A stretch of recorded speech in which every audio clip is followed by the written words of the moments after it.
Peaceful protest करने के लिए पूरे देश में तैयार हो जाओ, कमर कस लो, कुछ भी हो। पीसफुल प्रोटेस्ट के लिए ये मेरा आह्वान है कि अगर ये कानून पूरा का पूरा स्टे नहीं हुआ तो कोई राहत नहीं मिलेगी। हमें आज के बाद पूरी ताकत लगा के अपने वक्फ को बचाने के लिए और दूसरे जो धार्मिक जो संस्थान है दूसरे धर्मों के भी, उनको बचाने के लिए मिल के लड़ाई लड़नी है। पूरा स्टे होने में क्या बाधा है सुप्रीम कोर्ट, क्योंकि वो करना ही चाहते हैं ना स्टे, कुछ भी कुछ हिस्से का करना चाहे, ताकत तो वही इस्तेमाल करनी पड़ेगी जी। अगर उनके पास है 3 पॉइंट्स के लिए भी उतनी ताकत चाहिए और 12 का भी उतनी ताकत चाहिए।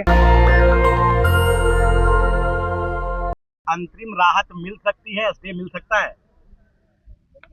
अंतरिम तो मिल सकती है, राहत नहीं मिल सकती। मुझे ऐसा लगता है अंतरिम तो कुछ मिलेगा जरूर, लेकिन वो राहत होगा या नुकसान होगा। कल जो अनाउंसमेंट हुई है उससे तो मुझे कोई राहत उन तीनों पॉइंट्स में तो मिलती नजर आती नहीं है। आज कुछ और एडिशनल हो जाए तो अलग बात है, लेकिन मेरा ऐसा मानना है कि अगर ये कानून पूरा का पूरा स्टे नहीं हुआ तो कोई राहत नहीं मिलेगी। सरकार और जो भ्रष्ट अधिकारी हैं, आरएसएस और बीजेपी के लोग हैं, हमारे खुद के उलेमाए सू हैं और जो दूसरे लोग जो हमारे समाज से गवर्नमेंट के जो एजेंसीज हैं, जिन लोगों ने भी वक्फ की ज़मीनों पे कब्जा कर रखा है, उनकी मतलब पौ बारह हो जाएंगे आज शाम से ही। लेकिन हम लोगों ने भी अपना एक प्लान बी बना रखा है।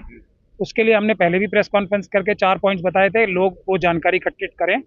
आज जो भी होता है, और मैं दुआ कर रहा हूँ कि किसी भी तरीके से कोई मुआवजा हो जाए, कुछ चमत्कार हो जाए और ये पूरा का पूरा एक्ट स्टे हो जाए, तो हमें कुछ राहत की सांस लेने का मौका मिलेगा। लेकिन पीसफुल प्रोटेस्ट करके, तैयारी करके, और जो गुमराह करने वाले लीडर्स हैं उनसे अलग हटके हमें आज के बाद पूरी ताकत लगा के अपने वक्फ को बचाने के लिए और दूसरे जो धार्मिक जो संस्थान है दूसरे धर्मों के भी, उनको बचाने के लिए मिल के लड़ाई लड़नी है, ताकि हर एक धर्म के लोग जो हैं, जो उनके हैं, अपने आने वाले लोगों के लिए जो प्रॉपर्टीज छोड़ गए, उसका पूरा फायदा आवाम को मिल सके। उसके जो लीडर होते हैं बेईमान, वो फायदा ना चुरा पाएं, सरकारें ना चुरा पाएं, और जो बेईमान अडानी अंबानी यूसुफ लुलू जैसे बेईमान लोग होते हैं वो ना चुरा पाए। कल क्या इम्पोर्टेंट चीजों पे जो है उस पर चर्चाएं हुई और आज क्या उम्मीदें हैं किस पे? देखिए, इम्पोर्टेंट तो अब यही पॉइंट्स थे जो आप सब लोगों ने सुने भी, लेकिन जो जज साहब ने 3 मुद्दे जो बताए, जिसपे उन्होंने अपना एक प्रकार से माइंड भी दिया और ऑर्डर डिक्टेट करने लगे थे। फिर जो हमारे देश के 2 नंबर के सबसे बड़े लॉ ऑफिसर हैं, सॉलिसिटर जनरल साहब, उन्होंने उसमें जज साहब को कन्विंस किया अपनी पोजीशन का एक तरह से इस्तेमाल करते हुए कि हमें थोड़ा टाइम और दिया जाए, हम जो आज बात नहीं समझा पा रहे हैं वो बाद में समझाएंगे। ये 3 तरह के जो स्टे जज साहब ने कहा है वो देने के लिए अपना माइंड ही दिया, अभी तो कोई स्टे दी नहीं है। पहला ये कि जो मेरी समझ में आया है कि जो वक्फ बाय यूज़र हैं उनको एकदम से ख़त्म नहीं किया जाएगा, पहला ये। दूसरा ये कि मुस्लिम समाज के जो लोग हैं वो जो वही इसमें मेंबर बनेंगे। और तीसरा ये कि जो डीएम है वो इंक्वायरी पूरी किए बगैर जो प्रिजम्पशन आती है सरकार की ये ज़मीन हो जाएगी, वो शायद नहीं होंगे। ऐसे 3 पॉइंट मुझे समझ में आए। 5 साल का जो है कि जो मुस्लिम धर्म का पालन कर रहे हैं उस पर भी बात हुई है, उस पर भी सीजीआई साहब ने सवाल उठाया कि ये कैसे फैसला होगा। लेकिन जो 3 मुद्दे स्टे के बताए थे उसमें ये शामिल नहीं था। लेकिन जो लेकिन देखिए, इसमें अगर पूरी तरीके से स्टे नहीं होगा, अब अदालत ने जो बात किया वो उसे ध्यान से समझने की बात है। जो बड़ा मुद्दा है वो ये है कि क्या अदालत इसको स्टे करना चाहती है या नहीं, या तो नहीं करना चाहती या कर नहीं सकती, अपनी इनेबिलिटी दिखाए। जैसे कह भी रहे थे कि हम आमतौर पे नहीं करते, लेकिन क्योंकि हालात इसमें इतने सीरियस हैं तो हम करना चाहते हैं। तो करना चाहते हैं तो फिर ये सारा करें, सिर्फ 3 मुद्दे क्यों? क्योंकि इन 3 मुद्दों से कोई खास फर्क पड़ने वाला नहीं है। ना इन 3 मुद्दों के अंदर once above always above cover हो रहा है, ना इसमें जो लिमिटेशन का प्रोसेस है वो खत्म हो रहा है। मतलब लिमिटेशन एक्ट लगेगा तो 12 साल के बाद तो वैसे ही खत्म सब, और 12 साल अदालत में झूठे भी दिखाना कितना मुश्किल काम है। ये हम लोग जो पूरे जमीनी स्तर के, ऐसा कुछ है क्या? नहीं, यही तो कल बहस हो रही थी। अगर ऐसा होता है तो इससे नुकसान ही होगा, फायदा कुछ नहीं होगा अगर पूरा कानून नहीं स्टे होता। अब मैं तो लॉजिक देना चाहता हूँ, शायद जो विद्वान लोग अंदर हैं वो हमारी बात सुन के थोड़ा उसको भी कंसिडर करें बहस करने में। इसमें सरकार ने आज तक पूरा स्टे होने में क्या बाधा है सुप्रीम कोर्ट को, क्योंकि वो करना ही चाहते हैं ना स्टे, कुछ भी कुछ हिस्से का करना चाहें, ताकत तो वही इस्तेमाल करनी पड़ेगी जी। अगर उनके पास है तो 2-3 पॉइंट्स के लिए भी उतनी ताकत चाहिए और सारा का भी उतनी ताकत चाहिए। उसके खिलाफ एक आर्गुमेंट हो सकता था कि ऐसा कोई बहुत बड़ा तूफान आ जाएगा अगर ये वक्फ का एक्ट जो है फौरन लागू नहीं होगा। ऐसी कोई बात सरकार ने ना तो पार्लियामेंट में कही है कभी कि इसको इम्प्लीमेंट करने की बहुत ज़्यादा अर्जेंसी है हमें कोई, ना तुषार मेहता साहब ने या दूसरे लोगों ने ऐसी कोई बहस की है कि अगर ये फौरन इम्प्लीमेंट नहीं हुआ तो देश का ये नुकसान हो जाएगा, लॉ एंड ऑर्डर की प्रॉब्लम, कुछ भी ऐसी बात पता ही नहीं है। तो इसको स्टे करके जल्दी सुनवाई भी की जा सकती है, जैसे बाबरी मस्जिद की सुनवाई हुई थी ना, 5-5 जज बैठे थे, तो इसकी भी जल्दी सुनवाई करके एक ही तरफ फैसला कर दें, इस तरफ या उस तरफ। लेकिन जो हम लोगों का कहना ये है प्लान ए, और हम बहुत ही सब्र तहम्मुल से बैठे हुए हैं कि ये सारे उलमाए सू और जो हमारे नकीब मिल्लत और सलार मिल्लत और जो भी हैं, ये सब कोशिश कर लें। हम दुआ करते हैं कि ये सक्सेसफुल हो जाए और पूरा एक्ट स्टे हो जाए आज।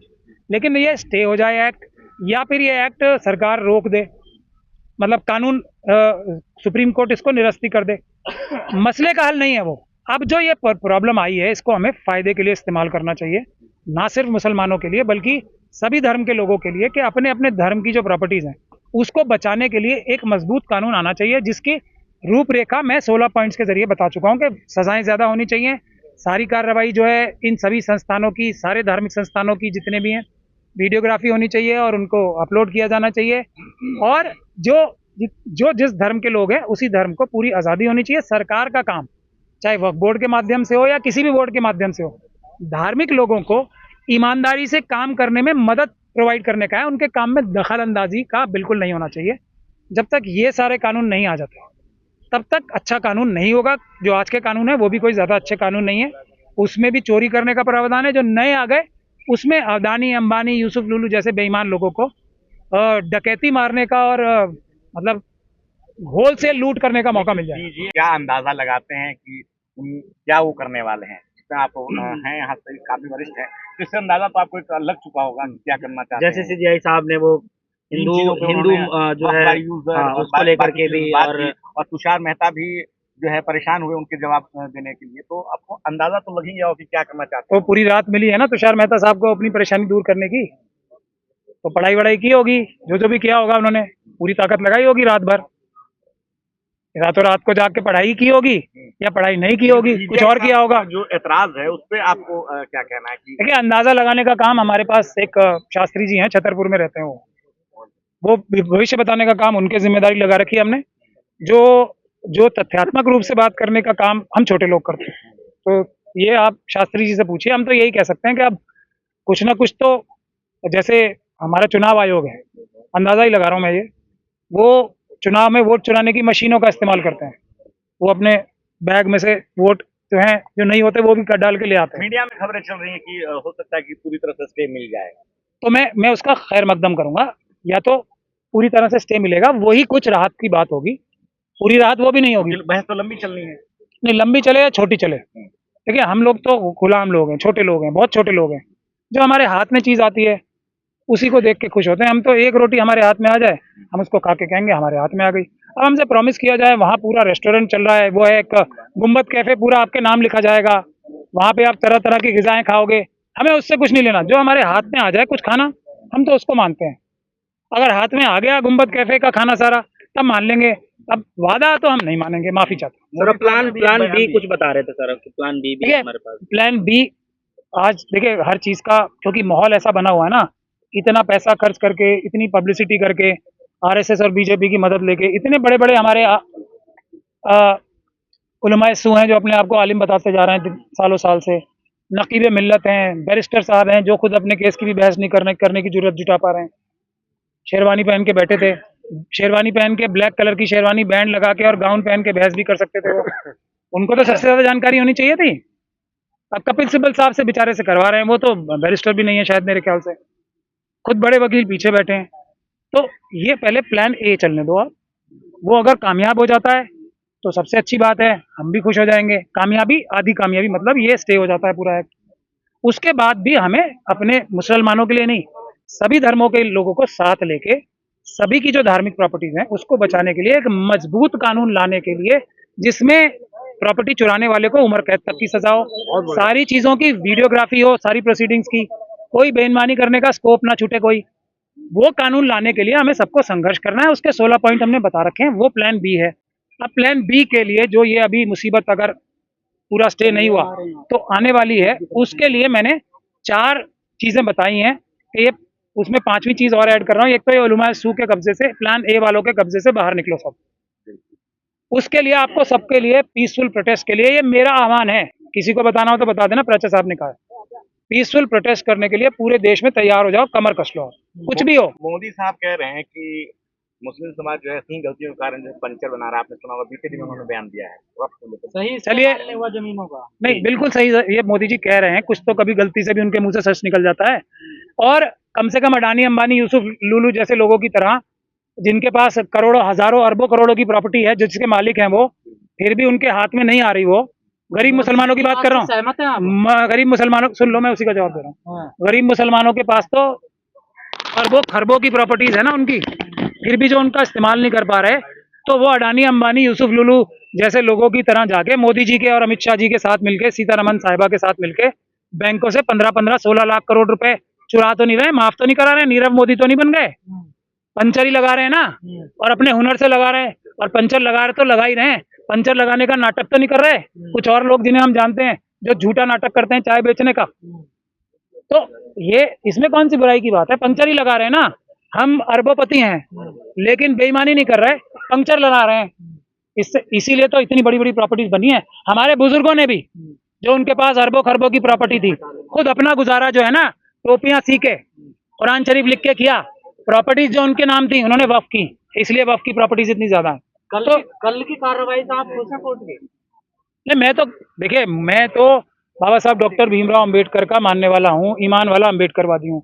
जब तक संविधान के ऊपर 100% पालन नहीं होगा, मैं खुश हो ही नहीं सकता। 1 मिनट में खुश हो जाऊंगा अगर संविधान का पालन होने लगे। संविधान का पालन इस विषय पे होने के लिए सबसे पहला काम क्या है, जो बोध गया में हो रहा है, सबसे पहले ब्राह्मणों का कब्जा वहां से हटा के बुद्धिस्ट समाज के लोगों के हाथ में दें, मैं खुश होना थोड़ा थोड़ा शुरू हो जाऊं।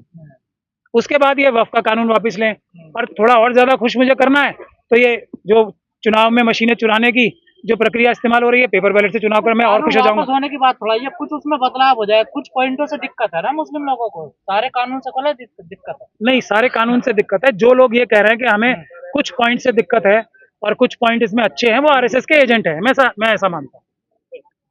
जैसे हमारे एक वो हैं फैजान मुस्तफा साहब हैं, अपने आप को क्या आरएसएस ने प्रोजेक्ट कर रखा है उन्हें, वो बहुत बड़े विद्वान है, कर रखा है ना।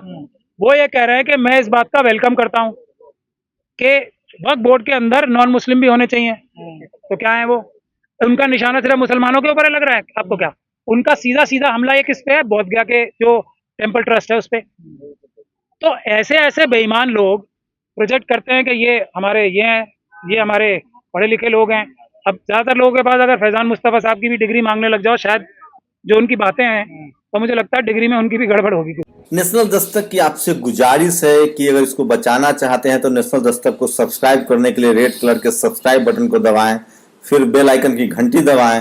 नेशनल दस्तक को बचाने के लिए बहुत जरूरी है कि हर खबर को शेयर करें, लाइक करें, कमेंट जरूर करें।